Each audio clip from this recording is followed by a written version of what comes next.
आज का जो हमारा टॉपिक रहने वाला है वो है मानव शरीर पर। हम गवर्नमेंट एग्जाम की प्रिपरेशन के लिए तो ये पढ़ना ही है, लेकिन हमें खुद के जनरल नॉलेज के लिए भी शरीर के बारे में पता होना जरूरी है। सो वन बाय वन देखेंगे कि कौन से क्वेश्चंस पेपर में पूछे गए थे और उनके आंसर्स क्या थे। तो डायरेक्ट डायरेक्ट हमें आंसर्स को याद में रख लेना है और आने वाले एग्जाम के लिए ये काफी इंपॉर्टेंट टॉपिक आज का होने वाला है। तो वन बाय वन बात करते हैं मानव शरीर पर। तो मानव शरीर में हड्डियों की संख्या होती है 206। मानव शरीर में टोटल हड्डियों की जो संख्या होती है वो 206 होती है वयस्क में, यानी एक बड़े आदमी में, एक वयस्क में 206 होती है। और अगर हम नवजात शिशु की बात करें, बच्चों की, तो उसमें 300 हड्डियां होती है। शुरू में 300 हड्डियां होती है, बाद में फिर वयस्क होने के बाद 206 रह जाती है।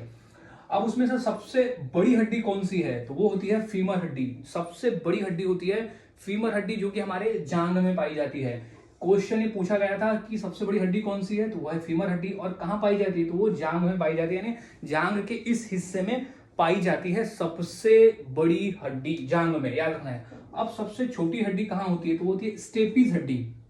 सबसे छोटी हड्डी का नाम है स्टेपीज हड्डी, जो कि हमारे कान में होती है। ये वाले कान के हिस्से में अंदर में होती है स्टेपीज हड्डी, नाम है स्टेपीज, और पाई जाती है कान में। तो दोनों याद रखना है, स्टेपीज नाम है और होती है हमारे कान में। अब सबसे बड़ा अंग कौन सा है, मानव शरीर का जो सबसे बड़ा अंग होता है वो होता है त्वचा। त्वचा जिसे चमड़ा कहते हैं, ये होता है त्वचा, जिसे चमड़ा भी कहा जाता है, वो होता है मानव शरीर का सबसे बड़ा अंग।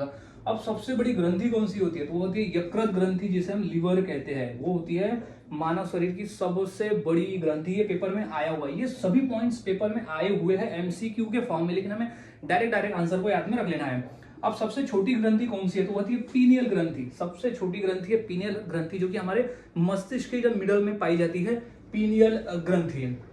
अब होती है तापमान। अब मानव शरीर का जो सामान्य तापमान होता है, ये तो इंपॉर्टेंट प्रश्न है, बेसिक क्वेश्चन है, लेकिन पेपर में ये पूछा गया था। तो ये 37 डिग्री सेल्सियस होता है। फॉरेनहाइट की बात करें तो 98.6 डिग्री फॉरेनहाइट होता है मानव शरीर का सामान्य तापमान। अगर इससे ज्यादा हो गया तो वो फीवर कहलाता है। तो 98.6 फॉरेनहाइट और 37 डिग्री सेल्सियस। अब रक्त, मानव रक्त की मात्रा कितनी होती है, तो 5 से 6 लीटर होती है। मानव शरीर में रक्त जो है वो होता है, यानी खून 5 से 6 लीटर होता है। अब नेक्स्ट है कि रक्त का पीएच मान कितना होता है, तो वो होता है 7.4। मानव रक्त का जो पीएच मान होता है वो 7.4 का होता है। जैसे पीएच स्केल है 0 से 7 और फिर ये 14, ये यहाँ होता है अल्कलाइन और यहाँ होता है एसिड, तो ये होता है 7.4। तो हल्का सा अल्कलाइन होता है मानव शरीर में जो रक्त है उसका स्वाद। अब रक्त में जो धातु है वो कौन सी होती है, तो लोहा धातु होती है, याद में